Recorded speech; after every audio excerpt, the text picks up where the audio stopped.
Well, my editing skills are crap, but can the same thing be said for Exodus, Gods, and Kings? Stick around and find out. I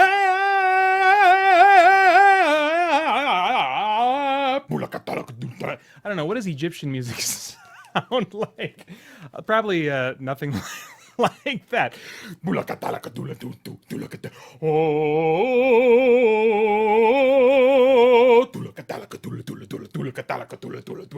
All right. Okay. So Exodus, Gods, and Kings. Just saw this today. The IMDb description reads, "The defiant leader Moses rises up against the Egyptian pharaoh Ramses, setting 600,000 slaves on a monumental journey of escape from Egypt and its terrifying cycle of deadly plagues." All right. Where to begin with this one? I saw Noah, which was kind of this weird experience, but it was, they only had 2 paragraphs of source material, and they just had to add a ton. And to my memory, they did almost no actual contradicting of the source material. They just added a boatload of stuff for that movie. This one, they had, like 15 chapters of source material to work from. And what did they do? Okay, as a geek, when I see a trailer for a Superman movie, or someone says, hey, there's a Superman movie coming out, I want to go to that Superman movie and I want to see that dude fly. I want to frickin' see him use his heat vision. I want to see him, maybe, I guess I don't have to see the super breath in the first movie, but it should be in the sequel. I want to see him do super speed stuff. I want to see him lift up stuff and be strong. I want to see what I expect when someone says, hey, a new Superman movie is coming out, okay? When I go see a fantasy flick, if somebody's saying it's fantasy, there better frickin' be magic in it, otherwise it's medieval, okay? You need magic for it to be fantastical. If someone's going to make a Bible movie, then I want to see the miraculous. I want to see the supernatural. And they arguably did not quite give that to us in Exodus, Gods, and Kings. Now, I'm cool with creative license. I don't go to a biblical movie saying, now, what are they going to screw up and do wrong? These evil pagans making our movies. No. I'm just interested in being entertained. And, I guess the most I hope for is that they won't diminish God or make God look bad in a biblical story movie.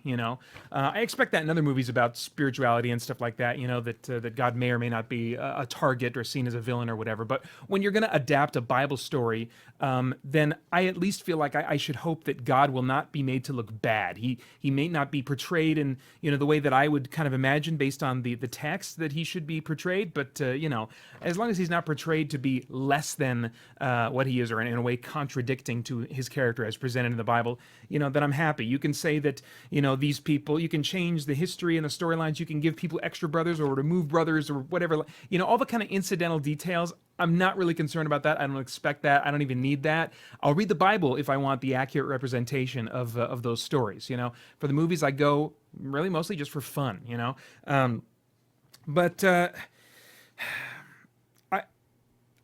I think they just kind of took things in a different direction in a way that, let me just go on. I'll try to stick to my notes here. Personal theology aside, I think that the source material had so much here that so much potential that they just dropped. Let me go over a few things. First, Moses in the Bible is a fearful person. He's a bad speaker. He's an unlikely hero who has to rise to the occasion. But in this movie, he's a trained general at the very beginning. He's very, very capable. And the frustration he experiences in the movie is based on his circumstances being unfavorable, not due to his own shortcomings. And so we don't really see growth in the character of Moses in this movie, which is really disappointing because in the Bible there's so much potential there for him to be this unlikely hero. Just that would have been great.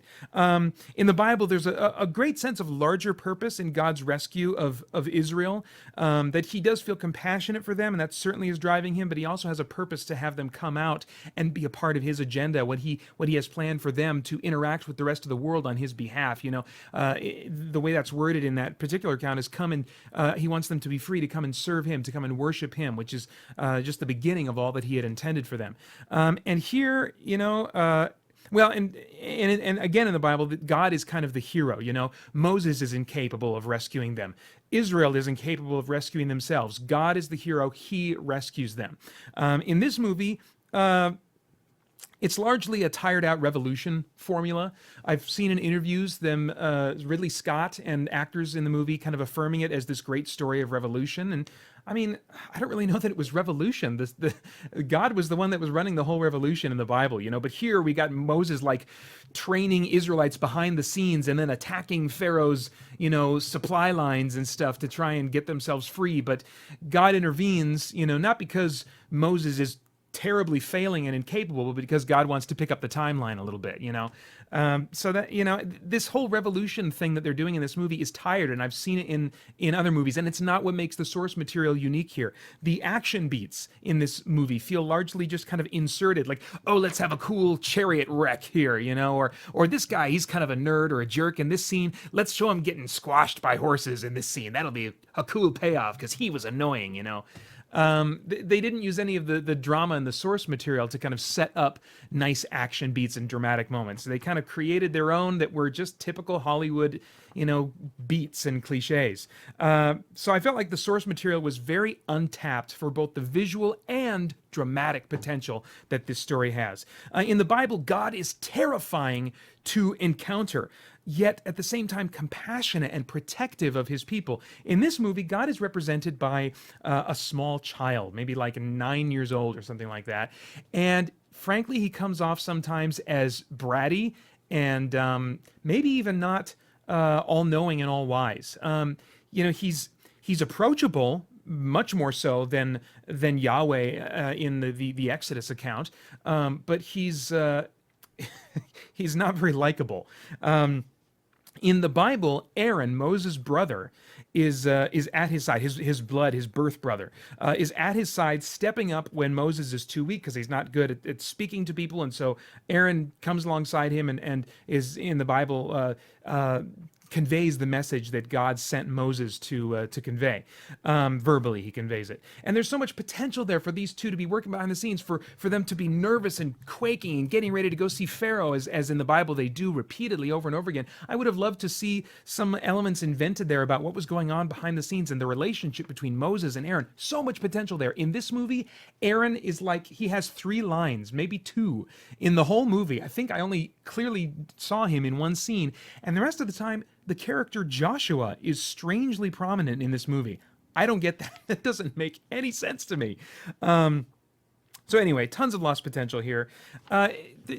There's also seems to be a sense in which the filmmakers expect their audience to be familiar with the source material. There's kind of a reference to and kind of affirmation of the 10 Commandments at the end, which for the story they're telling, I don't know why they brought the 10 Commandments into it at all at the end of this movie. It didn't make any sense.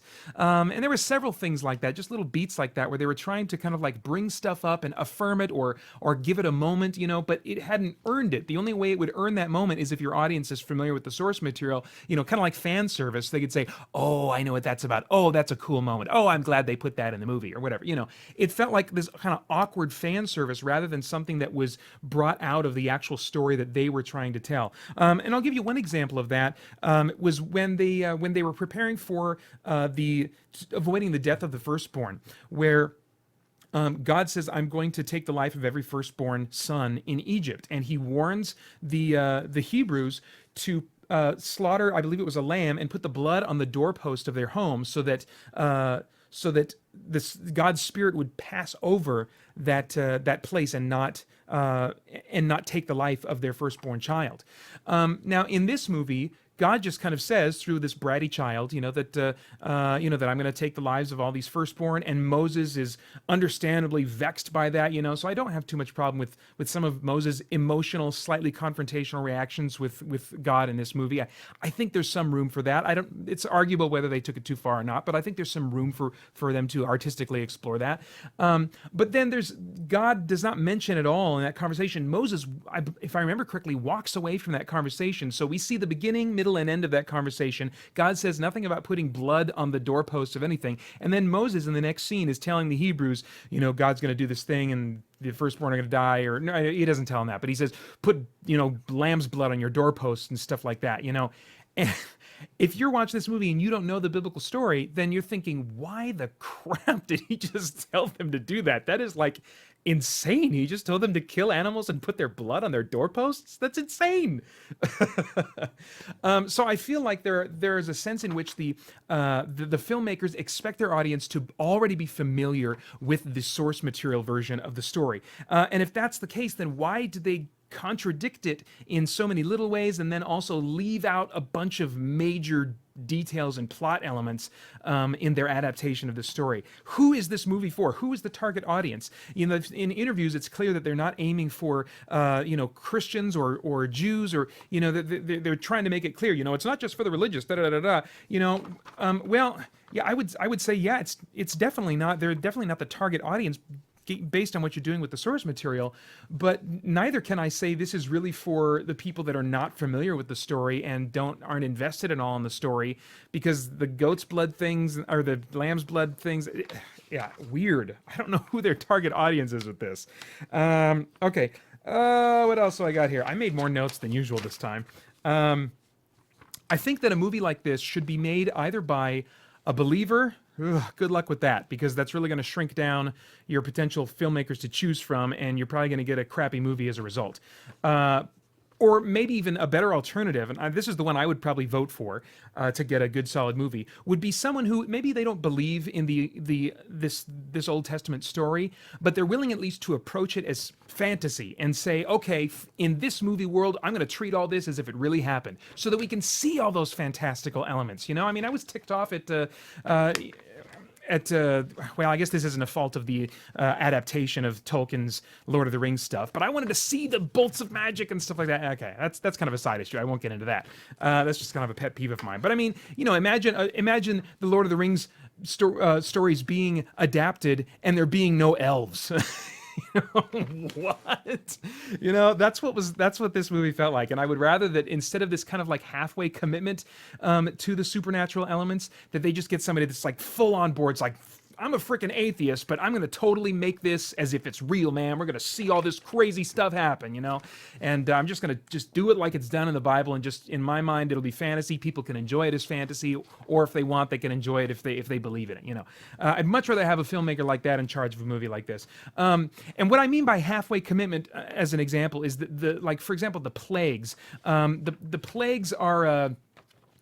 You could almost explain how they all happened through a natural chain reaction of scientific, events, that you could explain naturally. And I've even heard that outside of this, that there's some things that you could do to kind of say, okay, well, this could happen, and then that would cause this plague, and then the next plague would be the result of that plague, and then so on and so forth, And I'm actually fine with that. I think that there's plenty of evidence left over, even if you could explain all that scientifically, by the fact that this is a crazy, insane coincidence that just as these people are wanting to be freed, this chain of events is attributed to specifically their God, and Pharaoh decides to let them go free. I think that's only going to happen if you have somebody like Moses and Aaron coming in advance of each plague and saying, listen, this is going to happen if you don't let us go. And then that happening. I think at the end of that, it makes sense for Pharaoh to attribute finally all of these plagues to the God of the Hebrews and to let them go. In this movie, it's almost like he lets them go just because he's so torn up over the death of his son, and I don't get that. I don't get that. Okay, anyway, so I think that the story as it is lacks direction, the characters lack development, and a few of the themes seem to be intended here and there, but there's no setup or payoff for them, and it's not even clear what themes that they're trying to play with here. So it's really a movie that I think lacks a lot of focus. Now, Noah was pretty good. It wasn't a huge success. It was kind of weird. It wasn't a huge success. This movie, also good in terms of like the way it's shot. It looks nice. The costumes and effects and action, it's all very well done in that regard. Nothing new or mind-blowing or groundbreaking or anything like that. But it's still a little bit weird at times. And, I'm hoping that Hollywood will realize after these two movies, because I'm guessing this movie is not going to get a huge, awesome, great response, but I could be wrong. I'm hoping that Hollywood will learn from this and say, let's just get some guy that, like I said, loves fantasy and will approach this and honor the source material and just go to town with it. Anyway, the cast was fine. Christian Bale as Moses, fine. Joel Edgerton as Ramses, fine. Aaron Paul from Breaking Bad played Joshua in this movie and was totally underused. And Sigourney Weaver was in this movie, and I have no idea why, except like maybe Ridley Scott was like, hey, remember how fun it was to make Alien? Want to hang out on the set for a couple days and say a few lines for me? I mean, her part was so small and virtually inconsequential. I have no idea why Sigourney Weaver was playing the part that she was in this movie. That didn't make any sense to me. Stunts and visuals, fine, nothing new. The music has a cool soundtrack. I think that some fantasy gamers might pick up this soundtrack at some point to have for their RPG sessions. I think that there's a good amount of things to talk about that might spark conversation or thought regarding moral or spiritual matters. One might be, are all these things that happened in the Old Testament, are they pure coincidence? Is it just this amazing chain of coincidences that allowed for this entire, ethnic race? I don't know what the PC, whatever it is, but the Hebrews, that allowed them, 600,000 as IMDb says, I don't know if that number's accurate or not, but allowed them to be free from 400 years of slavery overnight. Is that all coincidence? Can that all be explained naturally, or were these the acts of God? And I think that the film might even be intended to pose that question and give room for people to debate that. Is God like a petulant child? I think the portrayal of God in this movie, it starts out being just kind of like, oh, that's interesting, and then it gets a little questionable, and then there's a moment where it's like, whoa, guys, nah, that ain't right, So I think that you're definitely going to get some reactions in terms of conversation or thought from the representation of God in this movie. Also, why did God want to free the Hebrews? In this movie, it's largely implied that the reason he wants to free them is just to free them from their oppression, free them from their suffering. But in the Bible, that's certainly true. But in the larger picture, he wants to do something much bigger with them than just relieve their suffering. And the other question I would ask is, why tell this story with only a halfway commitment to the supernatural and miraculous elements? For example, the whole thing with his staff being turned into a serpent, removed. The whole thing with him having a leprous hand as a sign to show Pharaoh, putting it away, and then the leprosy goes away, removed. Not a part of this movie at all. And in this movie, when Moses has the burning bush experience, he gets knocked on the head by an avalanche, and his whole experience talking to God by the burning bush was very weird and dreamlike. He's like buried in mud up to his face, and this little boy's sitting there, and there's a weird little burning bush in the background. It's all very dreamlike, and certainly meant to imply the possibility that this is all, he's just deluding himself, and that all of his visions of God thereafter are all as a result of this really bad knock on the head that he experienced. And let's see, what else? Oh, yeah. And the plagues, they're not in advance warnings from God delivered through Moses. Moses rather gives credit to God for the plagues after the fact. And so there's really just a halfway commitment to the reality of God intervening in this story, which is really weird because at the very beginning, in front of a black screen, there's this message that's the setup for the film. This is where filmmakers say, this is the setup, this is what's the foundation for the film. They said that the Hebrews were in slavery for 400 years. They had not forgotten their God, and God had not forgotten them. So it seemed to be affirming the existence of the God of the Hebrews. But then the rest of the movie seems designed to call that basic foundational premise into question, possibly. Really interesting. Now, my theory on why they only took this halfway approach is because they didn't want to adapt verses like those found in Exodus chapter 9, verses 13 through 16. I'll read it from the ESV. It says, "Then the Lord," when you see that in all caps in the Bible, that's an indication that they're using the word Yahweh, God's personal name, often translated I am, which they did reference in this movie when he asked, the name of this God. He said, I am, as his answer. So then Yahweh, I am, said to Moses, "Rise up early in the morning and present yourself before Pharaoh and say to him, thus says I am, the God of the Hebrews. Let my people go." Why? "That they may serve me." For this time I will send all my plagues on you yourself and on your servants and on your people. Why? So that you may know that there is none like me in all the earth. For by now I could have put out my hand and struck you and your people with pestilence, and you would have been cut off from the earth. But for this purpose I have raised you up. What was his purpose? To show you my power, so that my name may be proclaimed in all the earth. I don't think these filmmakers wanted to tell that story. I don't think they wanted to commit to that story. But that's why this story endures. And it's not because it's a classic story of revolution. It's because, and there are other types of stories that make better movies on that front than this one. This story, I think, endures because of the miraculous way in which it points to the power and the character of who God is as presented in the Bible. I think it's much more popular today to kind of give lip service to affirming various religious traditions, but then picking and choosing what we want to believe from those traditions or from those sources. And of course, that leads to an incoherent, totally illogical view of reality. And given what we see in the story structure and just the way the story is presented in Exodus, Gods, and Genesis, that seems to be the type of thinking that drove making this film. Okay, so in summary, if I were to travel back in time and talk to myself, then I would say, Peter, just avoid this one. Just avoid it, or watch it for free sometime if you find the opportunity and you have lots of time to kill, because it's freaking 2.5 hours long. It's rated PG-13 for violence, including battle sequences and intense images. In the end, I give it a quality score of 7.0 out of 10. It's not a bad movie. It's just kind of like a, all right, I could have missed that one and been just fine. It starts out looking great and grand, but it just fizzles into boredom and stuff you've seen before in a bunch of other movies. Relevance, I give it an 8.5 out of 10. I think there's a lot to talk about here and pretty easy to get a conversation or a thought process started on that. All right, well, please do like, share, and subscribe if you like this video, want to share it and want more videos like it. What else? Oh, I never show you my actors. Okay, Christian Bale, okay. I always forget to show you guys my pictures. Oh yeah, if you want info about our scoring system, go to